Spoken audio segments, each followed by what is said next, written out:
Hi and welcome to episode 4 of our analysis of the 2022 Renter Survey from Property Academy in association with Dataloft. Now this time we're going to be looking at the topic of added extras. This focuses on extra services and amenities that can make up part of the rental process, including things that come as part of the property. So looking firstly at the property and what it offers itself. The list of top 3 amenities that renters will pay more for has not changed since last year, and these are parking, pets allowed, and excellent soundproofing.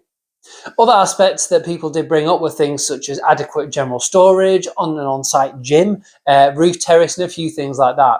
And while some of these are directly related to your decision in which property you buy to let, such as the parking, the on-site amenities, others could be considered when trying to improve the tenant experience and for you to get those longer-term tenants that we all want. For example, we actively encourage our landlords to consider pets. There's been a huge increase in the number of tenants with pets. You see it on all the searches and things like that online. Now, there may be changes coming in terms of the allowance on the Tenant Fees Act that allows a fee to be charged for or requiring tenants to have insurance to cover any damages for pets, which will open the doors for so many more people with pets, which will be excellent. In the meantime, however, given that the traditional deposit is capped at 5 weeks worth of rent, we've started working with a company called Reposit, an alternative deposit scheme, whereby the tenant only pays 1 week's worth of rent, and that's non-refundable, and is in place of that sort of larger traditional deposit that then protects the landlords for damages and rent arrears with a value of up to 8 weeks as opposed to the 5 that are imposed by the tenant fee cap. So not only does the landlord have more protection overall, but it makes it much more affordable for tenants to move into a new property without having to find a massive sum of money to deposit the first month's rent when they move into a property. And it also helps protect landlords to allow people to have pets in case there is any damage there as well.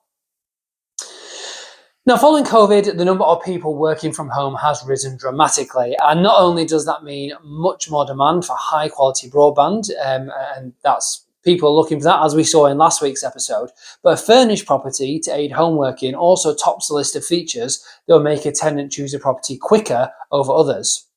So the addition of basic furniture, whilst it might not necessarily increase the rent price dramatically, with only 16% of people considering paying more, it would attract prospective tenants quicker, and 51% of those that were asked would also consider renting for longer if the right furniture was in place that sort of suits their needs for their job working from home.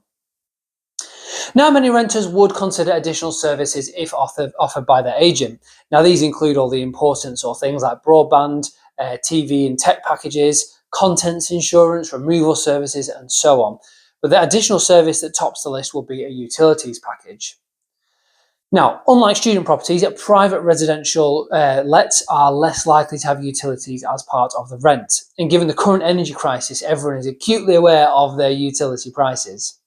Now, as mentioned in the previous episode, we work with Goodlord and Acasa to help tenants sort of manage their utility costs all in one place. They know how much is coming out and they can keep an eye on everything.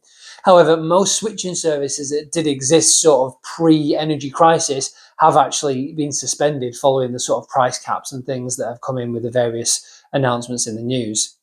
Hopefully, as we move through 2023, we can see competitive pricing again and see these types of service resume. Via Goodlord, however, our tenants are still offered competitive tech and insurance packages that are specifically aimed at tenants, accounting for sort of 6 and 12-month tenancies rather than getting tied in for 2 or 3 years as some contracts are now. With more than 1 in 3 renters considering these types of package, it makes it much more attractive to get everything set up in one place when they move into one of our properties, just taking that peace of mind, less things to worry about during the move. As we've previously mentioned, all of these types of statistics can really help your decisions when choosing a property to buy to let. Some of the more physical things, such as additional extras like parking, building amenities, and soundproofing, for example, they can help you to let a property quickly and potentially for longer. But some of the extras based on your own opinions, such as allowing pets or offering basic furniture, should also be considered and weighed up to attract the right sort of tenant that you're looking for and the length of tenancy you're aiming for. As agents, we also need to look at this data to see what we can offer to attract tenants and make their journey a bit better. This influences our carefully selected partners, such as Goodlord and people like that, and our marketing style to ensure tenants know what they're going to get when they move into a property and to have that seamless rental experience from start to end. It's really important because it gets everyone off to a good start. As always, if you'd like to look at any of these topics in more details, just get in touch. You can give me a call on 01524 843322, or you can drop me an email. It's josh@jdg.co.uk. Join me next time for our next renter survey topic. Thank you. Bye bye.